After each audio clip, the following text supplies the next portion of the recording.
Ojonugwa, do you have a water story you'd like to share with us? Definitely, I do. What is your water story? Okay, so I remember when growing up with my grandmother, and we have to, walk several miles to go collect water. There's this point that during dry season, that the water will dry up from the river spot completely. So there's no flowing water.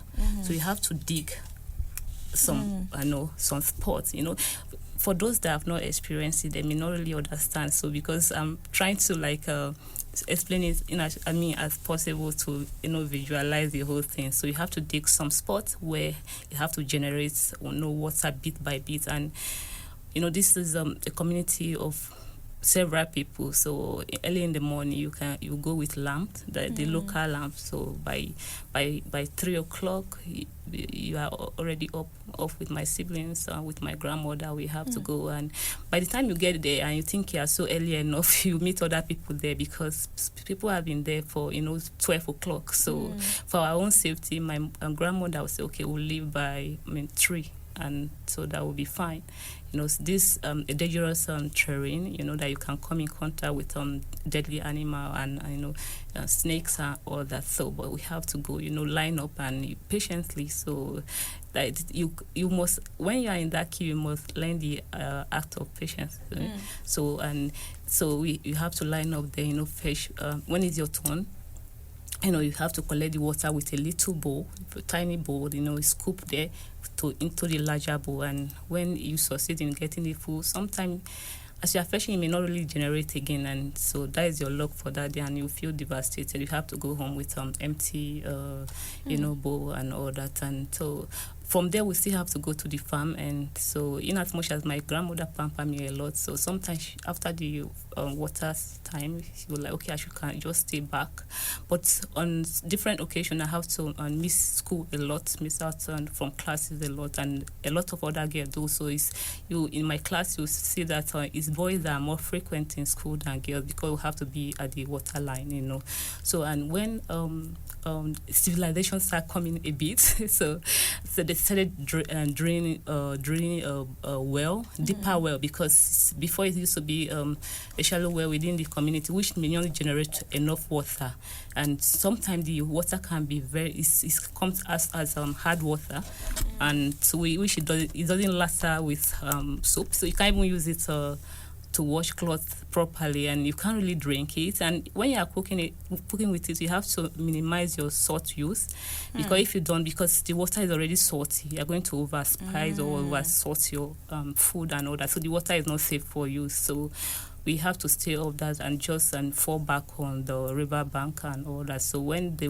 rainy season come and fill the water, fill the river with enough water, we can start using we can start having surplus of water again. But during the rainy season, my grandmother always collects good water and store for that will serve us for some time, but it's not going to serve you for too long after this rainy season. And I remember back then during when the river become available, and that you don't need to dig the small spots to fish again. That time of the season I will start having frequent diarrhea and all that. So the diarrhea come more like it's frequent. So every month it's expected that I will have diarrhea.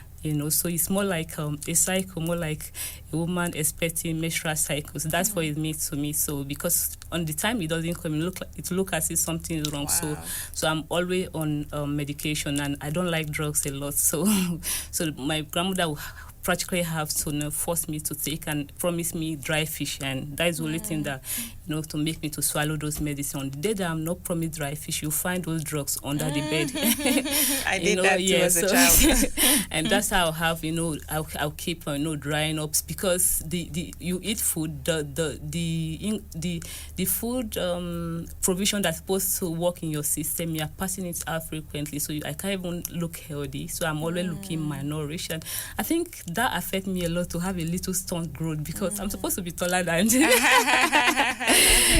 So because I'm not even up to my mom's size, and my dad is a very tall person, so I just feel like I have stunt growth because I was experiencing constant diarrhea. But I even thank God I am alive, because why I've grown up a bit to understand the reality of life. I've seen some little kids losing their life due to frequent diarrhea and being malnourished. So most time they link this issue, we didn't know. So what the cause is because them also grow up, drinking this water, so they'll never link the whatever illness we're having, to water. Sometimes you see rashes on kids' body, and they lose out of weight, they lose, they encounter diarrhea and all that. So, but they don't attribute it to water issues. So it's being attributed to witchcraft and some other diverse mean and other, other native names and all that. So it's why I was off home.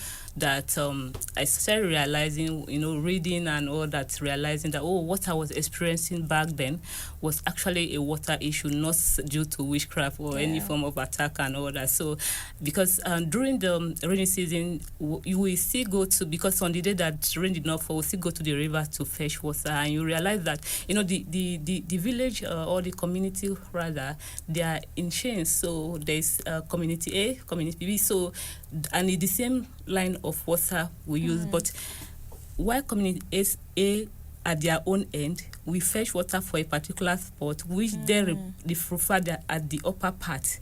We go down to the down part and defecate still in the same water. So what they call the down part is where we were referring to upper part, and drinking from.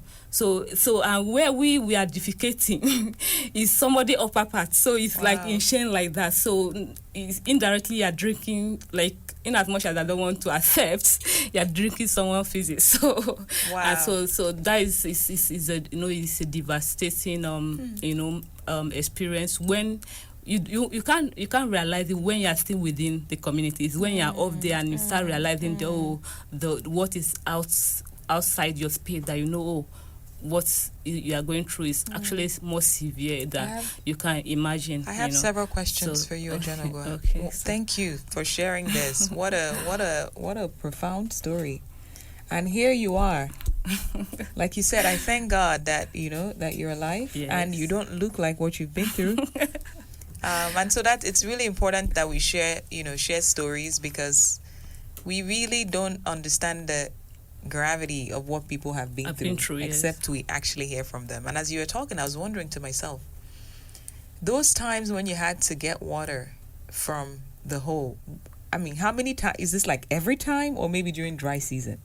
Okay, so when you have to get from the hole, you have to do with dry season, when the water from the water bank has dried up. So you have to dig the small pots. And around how old were you at this time? Let me say I was from the age of, like, I could remember that from age of 4. At least I can't remember what happened beyond there. At least from age of 4, I started going far to to fetch water. So every child have appropriate bowl that is So as you grow older, your bowl increase. That is the size of the bowl you're carrying. So so the size of your bowl goes with age. So from small you start carrying small, you start following elders, and all that. And this was until about how old? So I left home when I was 11 years. So between for that? Yes. So wow.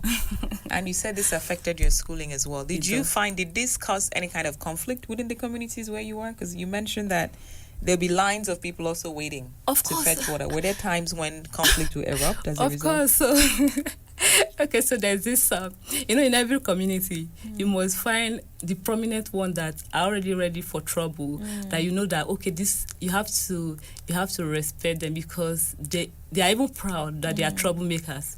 And me personally, I'm on the shy side, and on the side I'm shy and a bit timid, because my grandmother always draw me close. So I was not experiencing how I refer to that the harsh reality of life. So I was not that ras, So you go to water line, and you kept your bowl, and somebody else will just come and fling it, off. And when you want to say, Jack, you're already receiving beating. I know how many beats I've eaten in my life, not from my grandmother, but from total stranger on the water line before.